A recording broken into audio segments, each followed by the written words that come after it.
Hey everyone, welcome to the Out of Dry Ground podcast. We're in episode 3. I can't believe it. We're 3 weeks in and we're just getting started. I'm your host, Josh Forbes, and I'm honored that you joined this conversation today. And if you missed last week's encouragement or episode, you can go back and you can give it a listen wherever you listen to your podcast. And if you're listening to this episode, or if somebody sent you this episode, I believe that you're curious and committed to building a life that has purpose, a life that's thriving. And you've made up your mind that you're not going to let anything stand in your way from making this happen. You're not going to let the enemy stand in your way, or your haters, or your circumstances, or even your own hang-ups and issues. I believe that you're also committed to helping build others up that are doing life with you. They're in your world. So actually, before we continue, it'd be cool if you pause this episode, click the share button, and texted this link to a close friend or two. And I want you to simply say this. I believe that you're committed to building a life that God intended for you to have. I'm with you. I believe in you. And God does too. So before we get into our discussion, I just wanted to take a moment and I wanted to wish a happy Father's Day to all the fathers out there, whether you're a natural father or a spiritual one. You know, this job isn't for the faint of heart. And I just got back from a mission trip to Santiago, Chile, and I had the chance to lead my son on his first ever mission trip. I hope it's actually our first of many. It really is a privilege to be able to share our faith and love and serve people all across the world together. And when it comes to our faith in Jesus and our spiritual understanding, there are some things that are directly taught and some things that are indirectly caught. Now, as a dad, if I'm being honest, I find myself wondering if any of the things that I try to teach my son actually stick. And he's actually here on the other side of the camera recording me right now. Maybe if you're a parent, you've wondered the same thing. What I've realized, though, is that from a spiritual standpoint, at least, it looks like my son, he's caught some things from me. And what I'm realizing is that our children are like giant nets that are thrown into the ocean. They're going to catch more than you realize. So what we can do, though, we can be strategic and we can place them in the right seas and ocean to ensure that they catch most of the right things. Let me encourage the fathers out there. You're doing better than you think you are. So as we jump into today's conversation, let me ask you this question. Who loves putting together furniture? No, for me, it all depends. Some projects are more frustrating than others. I mean, you have to lug the heavy box into whatever room you're placing the furniture in. At least I hope that's what you would do, because once it's built, it's a nightmare to move it into any other room. You don't have the little slidey things that you put underneath the legs, and you hope that it doesn't break apart when you push or pull it across the carpet or linoleum floor. For me, being a husband and a dad, I've put together desks, cabinets, shelves, cubbies, nooks, lawnmowers, weed eaters, Christmas toys, beds, dressers, TV mounts, and had to work on correctly framing pictures in just the right spot. But I think for me, what's most important, or what's most frustrating, is reading the instruction manual, especially the manuals that have 3 different languages. You have to flip through the Spanish section, and then when you think you get to your section, the instructions are in French. And then finally, you get to the English section. And then there's so many small parts, and it's so wordy, and you begin to start putting it all together, and you find that there's a bunch of nuts and bolts and screws left over, and you're left thinking, did I even put this together correctly? A few years ago, I was tasked with putting together some furniture, and this particular piece of furniture came from this magical land called Ikea. Maybe you've heard of it. The citizens of this tiny empire believe that in order to get people to return to this place, things have to be so simple and so easy that you want to come back. Now, I must admit, I'd been to this magical place a few times and I always walked away inspired, but I never committed to buying any furniture because I thought it would be complicated to assemble. At least that's what I thought. However, it was this particular time that I spent building a desk that they call Alex. All of their furniture seems to have names to it, but building Alex changed my mind. Now, certainly it was heavy and it was in a wide, thin box, but after I tore into the box, a book of instructions fell out and I'm like, great. Here we go again. I bet you they're written in Swedish. So I sat down on the couch. I began to thumb through the pages, and to my amazement, nothing was written in the assembly guide. They were so simple to follow pictures. My jaw hit the floor. I was really expecting this to be a little bit more complicated than what I thought it was actually going to be. And if we're being honest, there have been seasons in our life where we've made living in this life more complicated than what it has to be. I think about Jesus. By far, he has the most simplistic approach to living life. He didn't make it complicated for himself or his followers. He wore the clothes he needed, ate the food that he needed. He set up camp where he needed and spent more time demonstrating how to build a life that honors God and impacts people. Jesus' opponents, on the other hand, they're the ones that made life more complicated. They placed the burden of rules and regulation that they couldn't even follow themselves around the necks of the people who were simply just trying to get closer to God. Jesus was so focused on simplifying things that he takes the 10 commandments and he reduces them to 2. Love God and love people.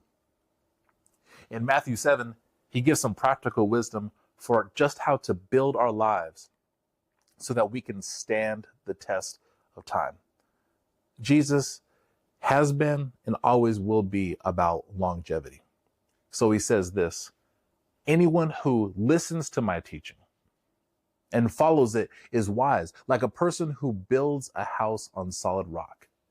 Though the rain comes in and the torrents and the floodwaters rise and the winds beat against that house, it won't collapse because it's built on bedrock. He welcomes anyone to follow his advice. No matter where you're from, no matter what your background is, no matter what your story is, you can always build on the rock. This isn't Sam's Club or Costco where you have to pay an annual membership to keep receiving the benefits. No, he wants you to keep building, and you never get done building. You never get done building. There's always another room to build. There's always some sanding to do. There's some painting that needs to be done. As a matter of fact, there's someone else in your world who needs building into, someone who needs mentoring, someone who needs discipling. And there are people who you will build into, and you won't even have to say a single word. You know, I don't think it's a coincidence that Jesus was a carpenter, a maker of furniture. And I think, honestly, that Ikea took a page out of his playbook when they put the rules in the very front of the assembly book. And the rules are pretty simple. And it looks just like this. They're not wordy. It's picture-based. And it's only 4 steps. And so I thought that it would be cool to give you some tips for building your life and building those coming behind you based out of an Ikea manual. So, tip number 1, build with the tools you've been given. If you flip to the front of that instruction manual that I was telling you about, that's the first words of advice. build with the tips or with the tools that you've been given.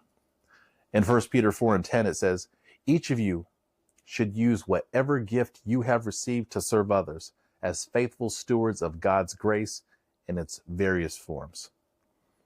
Ephesians chapter 2, verse 10, it says, for we are God's masterpiece.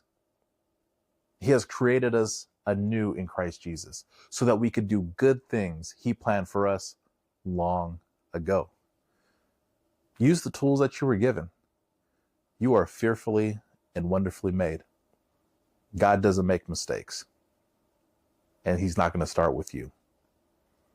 Which leads us to instruction number 2. Don't build alone.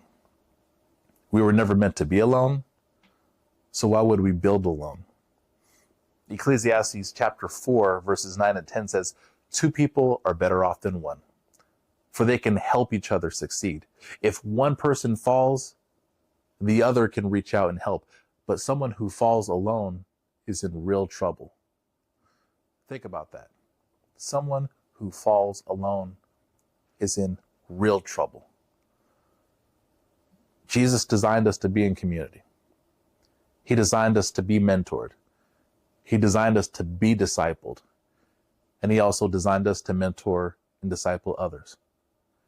There's going to be some people in your world that are a little bit further along than you. And there's going to be some people that are running right in step with you. And there's going to be some people that are coming right behind you. The beauty of our experience here on earth is that we don't have to do it alone, and that we can build some amazing lives. We can achieve some amazing things if we just allow people to walk in step with us, to allow people to pour into us. Interestingly enough, in the book of Malachi, the last thing that seems to be on God's mind is bringing generations together. And it talks in the masculine terms when he says, I will turn the hearts of the fathers to the sons and the hearts of the sons to the fathers, lest a curse comes on the land. We were meant to come together. We were meant to have synergy. That's the only way that we're going to build our lives with strength and to keep moving forward. Which leads us to the third piece of advice that we learn from an Ikea manual, is to build on a firm foundation. Now again, Jesus reminds us in Matthew 7 that when we build our lives on his truth, his word, his presence, we can stand against anything. If you really could see the manual, you see an example of a guy who built it right on a foundation and a guy who tried to build without a foundation. And you see that the desk ends up breaking. So why would we try to build our lives on our own foundations? The Bible says, trust in the Lord with all your heart and lean not on your own understanding. Actually, in all of your ways, acknowledge him, right? In all of our ways. What are all of our ways? In our finances, in our relationships, in our careers, in everything that concerns us, in our health, in all of our ways, we acknowledge him, and he will direct our path. That's really comforting to know that we have a foundation that God has established that we can build our life on. And that brings us to the last piece of advice that we're going to learn from an Ikea manual of all things. And that is, if you have any questions, contact the source. If you have any questions, contact the source. Hebrews chapter 4, verse 16 says, so let us come boldly to the throne of our gracious God. There we will receive his mercy, and we will find grace to help us when we need it most. When we need God's help, prayer should actually be our first response and not our last resort. I don't know about you, but growing up, we played kickball, we played basketball, we played soccer. And oftentimes when we're on the playground, we had everybody on the line and we had two captains, and the captains, they would take turns picking players to build their teams. And when you think about it, the player that you pick first, that's probably the player that you have the most confidence in. And then the player that you end up picking last, they're probably just a person, a warm body that needs to fill a spot on your team. But what's so interesting is that there's a temptation for us that when we go through a difficult season, when we're trying to build our life, when we're trying to do something that has significance, that has an eternal legacy, oftentimes we don't consult the source. We don't consult God. And we actually treat him like he's that warm body on the kickball team, that he's just there to fill a role, and hopefully he contributes and hopefully he helps out, but we're leaning to our own intellect, or we're leaning on our own connections, or we're leaning on our own strength in order to build something that's going to last. But God, he wants to be our first resort. He wants to be the one that we go to whenever we need encouragement, and whenever we need wisdom, whenever we need guidance, and whenever we need our purpose. So, to recap, 4 things that we can learn from an Ikea manual on how we can build our life. Do you remember what they are? All right. Number 1, build with the tools you've been given. Number 2, don't build alone.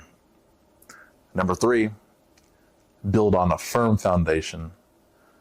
And then number 4, if you have any questions, go to the source or call the source. Yep, that's it. Those are the 4 things that we can learn. And I promise you that if we lean on those 4 pieces of advice, it doesn't matter what our circumstances are. It doesn't matter the naysayers in our world. We can thrive. We can grow out of dry ground. We can build a life that's worth having if we lean on those 4 pieces of advice. All right. That's our episode. So glad that you were able to join me today. And it would mean a lot to me if this episode meant something to you, that you would share it with somebody that's in your world. And we want you to obviously like, want you to share, we want you to subscribe, and I want you to hit that notification button so that you can be up to date on everything that is going on in the Out of Dry Ground podcast. Take care of yourself, and we'll see you next time.